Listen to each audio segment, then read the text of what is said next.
So we all know the demand for electric vehicles is exploding globally. Having a comprehensive test capability for the installation, commissioning and routine testing of single and three-phase Mode 2 and Mode 3 charge points using an appropriate adapter was paramount during the X1 design phase. With the EV market growing so rapidly, our customers are having to keep up with this by adapting their skill set, and we want to ensure that our test equipment mirrored this. EV is driving our industry, it's driving low voltage test equipment.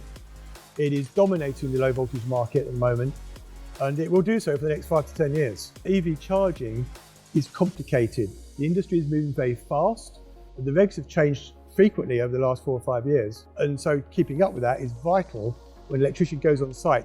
Remember, the charge points are continuing to evolve, so our new platform will allow us to react to any changes in the test requirements as this market matures.